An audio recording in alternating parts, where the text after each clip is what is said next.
మత్తయి సువార్త 26వ అధ్యాయం 26వ వచనం.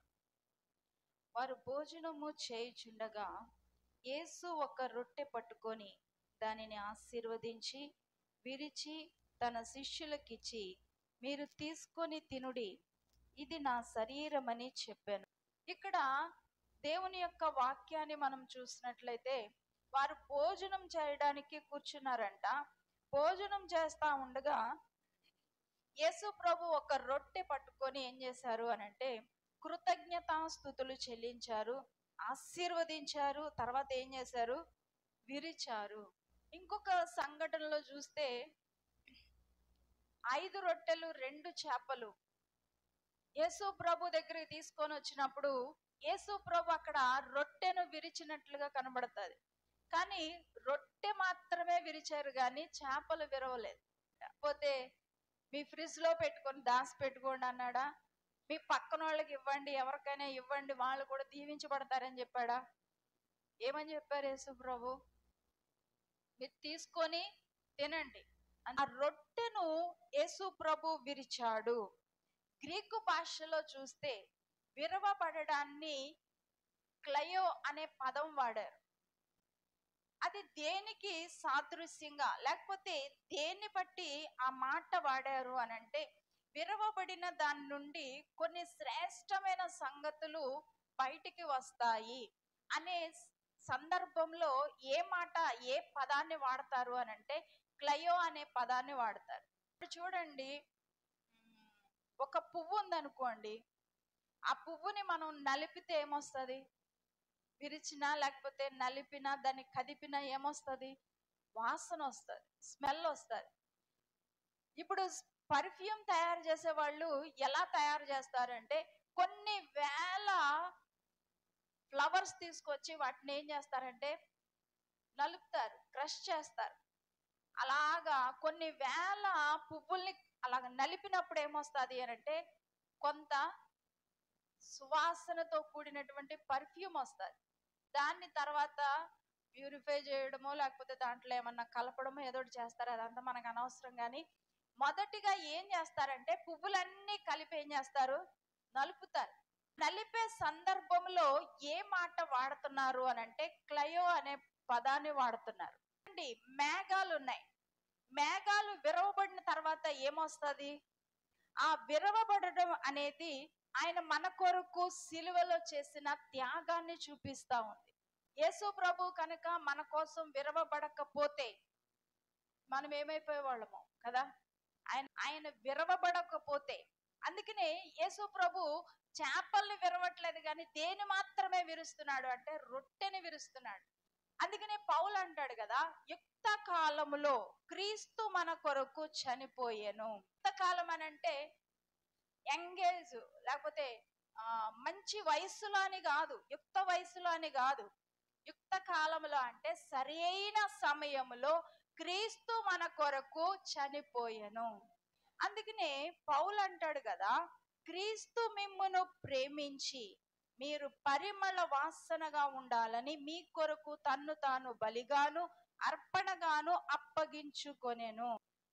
ఇంత శిక్ష అనుభవిస్తూ యేసు ప్రభు సిలువలో మరణించడానికి లేకపోతే సిలువలో విరగగొట్టబడడానికి కారణం ఏంటి అనంటే నీకు ఆయన ఏమి ఇవ్వాలి అనుకుంటున్నారంటే పరిమళ వాసనగా నీవు ప్రపంచమంతా ఉండాలి అని ఆశపడుతున్నాడు ఆయన. ఒకసారి ఆలోచించండి, ఒక గాయం లేకపోతే రక్తం కారుతున్నటువంటి వ్యక్తి దగ్గర సువాసన వస్తుందా, బ్యాడ్ స్మెల్ వస్తుందా? ఒకరికి యాక్సిడెంట్ అయింది అనుకోండి, యాక్సిడెంట్ అయింది, బాగా బ్లడ్ కారిపోతా ఉంది, ఆ వ్యక్తి దగ్గర సువాసన వస్తుందా, చెడ్డ వాసన వస్తుందా? చెడ్డ వాసన వస్తుంది. మనం ఆలోచన చేస్తే యేసు ప్రభు సిలువలో విరగొట్టబడినప్పుడు, ఆయన శరీరం అంతా నలగొట్టబడినప్పుడు, ఆయన గాయాల్లో నుండి రక్తం కారుతా ఉన్నప్పుడు యేసు ప్రభు దగ్గర బ్యాడ్ స్మెల్ వచ్చి ఉండొచ్చు, కానీ ఎందుకు దాన్ని యేసు ప్రభు అనుభవించాడు అనంటే నిన్ను నన్ను పరిమళ వాసనగా చేయడానికి. లేకపోతే మనం ఏ స్మెల్ వస్తాం? మంచి వాసన వస్తామా? ఆయన మన కోసం దుర్వాసన భరించాడు. నిజమే కదా, ఎంత భయంకరమైన స్మెల్ వచ్చిండు కదా, శరీరం అంతా రక్తం కారుతా ఉందంట. చూడండి ఎంతగా యేసు ప్రభు యొక్క రక్తం అక్కడ పారుతుందో చూడండి ఆ ప్రాంతంలో. కానీ ఎందుకోసం అంత స్మెల్ ఎందుకు అనుభవించాడు? అంత భయంకరమైన వాసన. బ్లడ్ ఎలాంటి వాసన వస్తుంది? నీసు వాసన వస్తుంది, కడుపు తిప్పేస్తుంది. మా మా అమ్మగారికి బ్లడ్ వామిటింగ్స్ అయినాయి. అప్పటికి నాకు వివాహం అవ్వలేదు. అలాగా దాదాపు 10 రోజుల పైనే. మాది ఇలాగా డైరెక్ట్ అగ్గిపెట్టెలాగా ఉంటది మా ఇల్లు. సైడ్ రూమ్స్ లాగా ఉండదు, ఒకే ఏకంగా ఉంటది.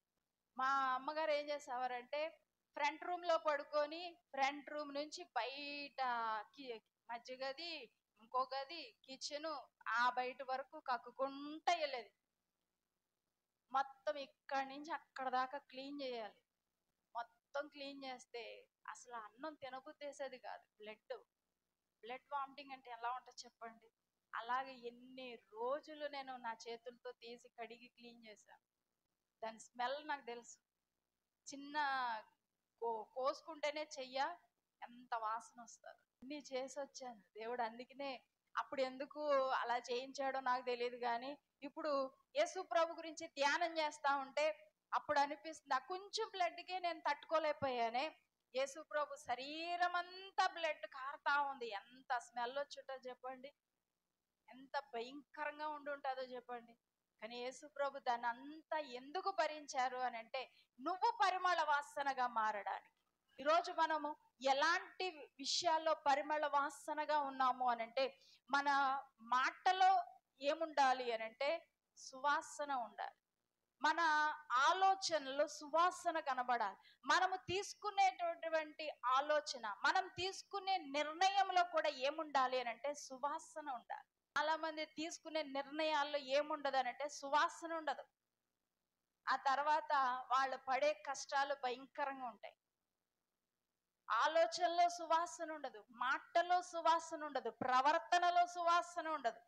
ఈరోజు ఉందా మీకు చెప్పండి? మీ మాటల్లో సువాసన కనబడుతుందా? 10 మందికి ఉపయోగపడే మాటలు వస్తున్నాయా? మీ ప్రవర్తనలో సువాసన ఉంటే మీరు ఏ కార్యాల్లో లేకపోతే ఏం నడుస్తున్నారో మీ ప్రవర్తన చూసి అనేక మంది ఏం చేస్తారంటే యేసునామాన్ని మహిమపరుస్తారు. కానీ ఈ రోజు మన ప్రవర్తనలో ఏం కనబట్లేదంటే సువాసన లేదు. మనకి నచ్చినట్టుగా ఉంటున్నాం, సువాసన లేదు. యేసు ప్రభు యొక్క ప్రయాస అంతా దేనికోసం అంటే నువ్వు సువాసనగా ఉండాలని. ప్రభు కోసం నువ్వు ఒక కార్యాన్ని చేసినప్పుడు ఆ కార్యము ద్వారా ప్రపంచం అంతా ఏం వెళ్ళాలి అని అంటే సువాసన వెళ్ళాలి.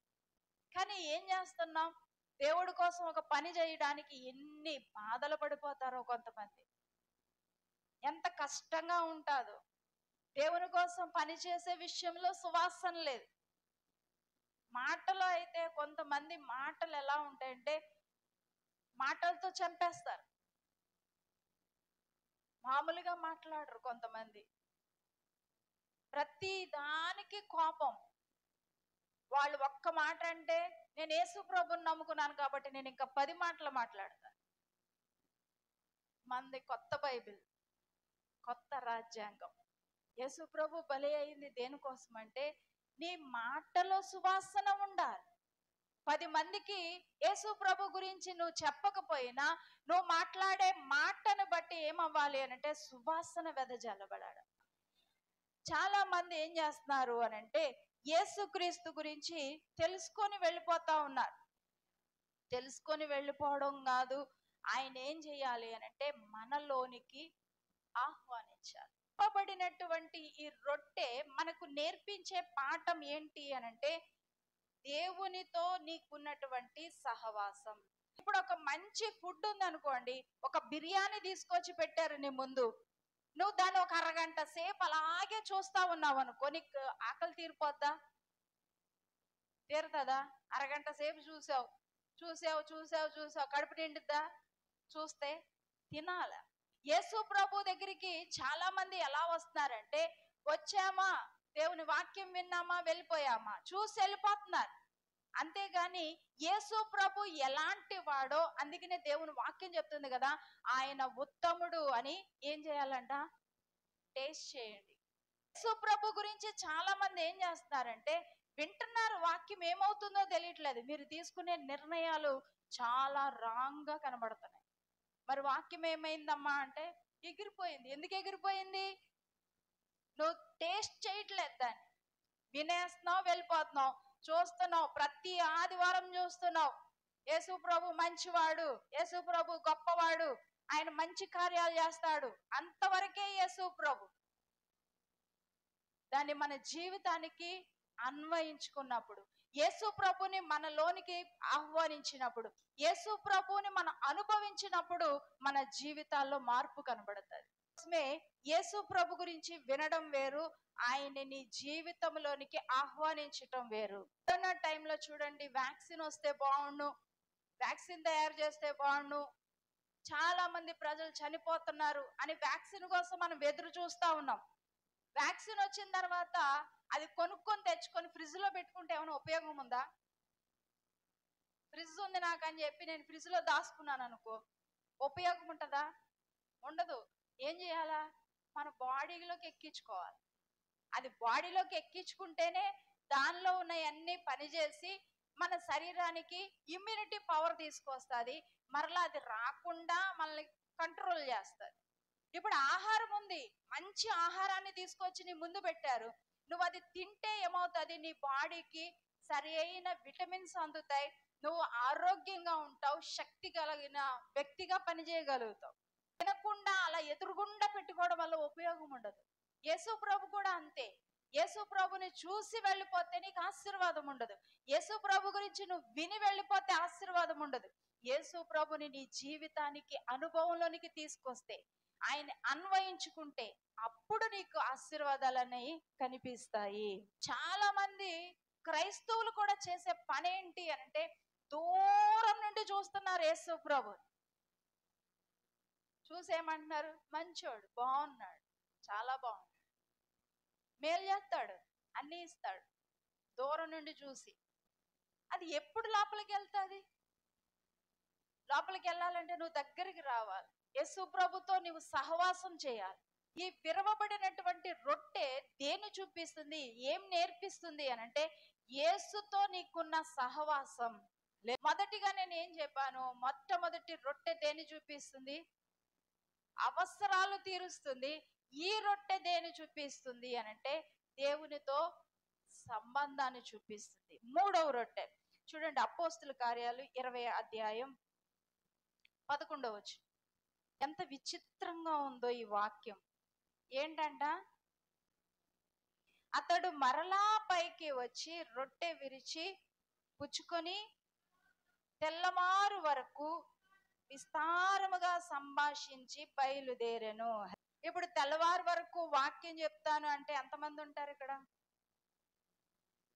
ఎంతమంది ఉంటారు ఇక్కడ? పరిశుద్ధాత్మ దేవుడు ఏం నేర్పించాలనుకుంటున్నాడు అంటే, ఈ సందర్భంలో చూస్తే ఆ 20వ అధ్యాయంలో ప్రారంభంలో చూస్తే ఏముంది అనంటే, అర్ధరాత్రి వరకు విస్తరించి మాట్లాడాడంట.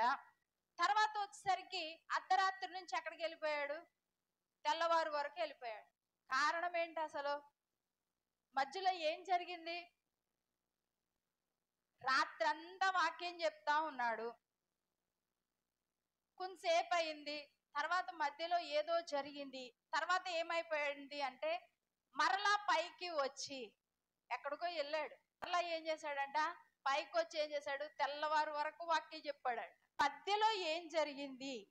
పౌలు గారిలో ఉన్న మంచి లక్షణం ఏంటో తెలుసా మీకు? ఎన్ని అభ్యంతరాలు వచ్చినా ఆయన చెప్పాలనుకున్నది చెప్పే తీరుతాడు. చాలా మంచి లక్షణం.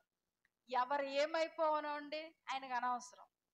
చెప్పాలి అనుకున్నాడు, అభ్యంతరాలు వచ్చినా కానీ అర్ధరాత్రి వరకు వాక్యం చెప్పాలనుకుని వచ్చాడు. అర్ధరాత్రి వరకు చెప్పిన తర్వాత కొంచెం గ్యాప్ వచ్చింది. తర్వాత మరలా ఏం చేస్తాడంట? పైకి వచ్చి మళ్ళా తెల్లవారు వరకు ఏం చేశాడంటే వాక్యం బోధించాడంట.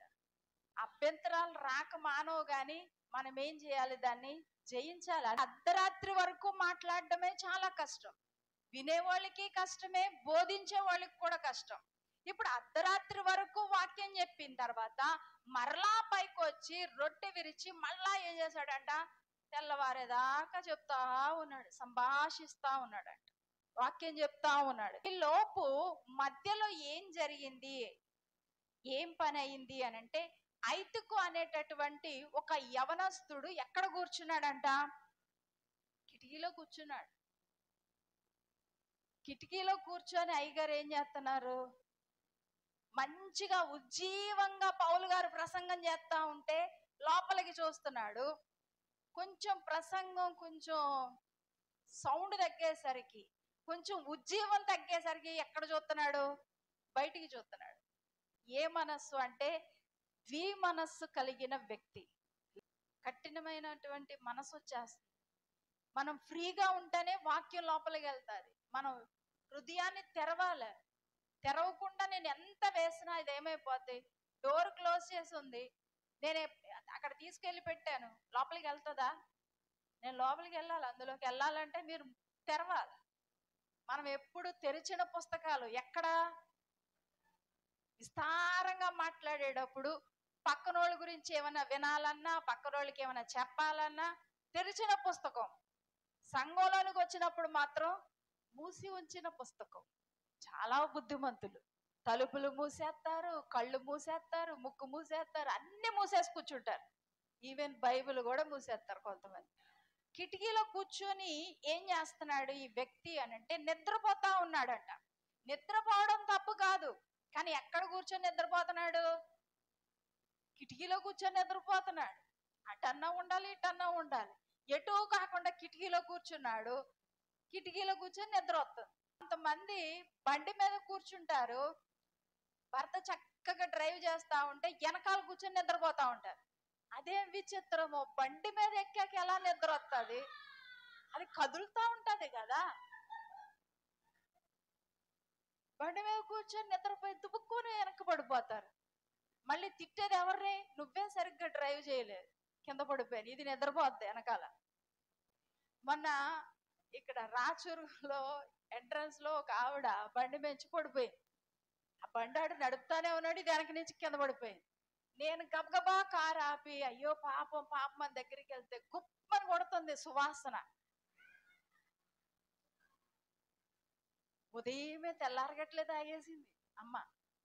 తాగేసి ఇలా ఇలా చూస్తా అంటది, నా బ్యాగ్ ఏది, నా బ్యాగ్ ఏది అంటే. నిత్తంతా రక్తమే, ఆ రక్తం చూడట్లేదు మనిషి, తలంతా బ్లడ్ కారిపోతా ఉంటే నా బ్యాగ్ ఏదని అడుగుతుంది. ఆ బ్యాగ్ లో ఉండుంటది. ఇంకో కొంచెం తాగితే మరలా పడచ్చు, దొరలచ్చు అనుకుంటది. ఆడంటాడు, ఇది ఎక్కినప్పుడు బానే నన్ను లిఫ్ట్ అడిగి ఎక్కిందమ్మా, ఇది ఎక్కింది కదా అనుకున్నాను, ఈ ముక్కది కూర్చున్న తర్వాత తాగి వచ్చినట్టుంది, వెనక పడిపోయింది. ఆడేం చేస్తాడు, వెనక పడిపోతే. బండి మీద కూర్చొని నిద్రపోతా ఉంటారు. నిద్రపోవడం తప్పు కాదు, కానీ ఎక్కడ పడుకోవాలి, బస్సు ఎక్కుతారు, చక్కగా డబ్బులు ఇచ్చి బస్సు ఎక్కి కూర్చుంటారు, ఎక్కగానే నిద్ర వచ్చేది. అదేంటో విచిత్రం, ఇంట్లో నిద్ర రాదా? ఇంట్లోనేమో గిరా గిరా గిరా గిరా తిరుగుతా ఉంటారు, బస్సు ఎక్కగానే ఏమొచ్చేది, నిద్ర వచ్చేది. హ్యాపీగా పడుకుంటారు, పక్కనోళ్ళ మీద పడిపోతా ఉంటారు. వాళ్ళు ఎవరున్నారు ఏంటో చూడరు. పక్కన బస్సులో ఉన్న వాళ్ళు అందరు నిద్రపోయారు అనుకోండి, మరి డ్రైవర్ ఏం చేయాలా? డ్రైవర్ కూడా నిద్రపోతే ఏమైపోద్ది, ఒకేసారి అందరూ మంచి నిద్రలోకి వెళ్ళిపోవచ్చు పైకి. ఎంత విచిత్రమో, బండి మీద కూర్చొని పడుకుంటారు, చర్చిలోకి వచ్చిన వాక్యం బలంగా చెప్తా ఉంటే చక్కగా నిద్ర వస్తుంది. జోలపాట, ఎక్కడ నిద్రపోవాలో అక్కడ మాత్రం నిద్రపోరు. ఇంటి దగ్గర నిద్ర వస్తుందమ్మా అంటే, నాకు అస్సలు నిద్ర పట్టట్లేదండి, ప్రార్థన చేయండి. నువ్వు ఎక్కడ నిద్రపోతున్నావు? చర్చిలో నిద్రపోతావు.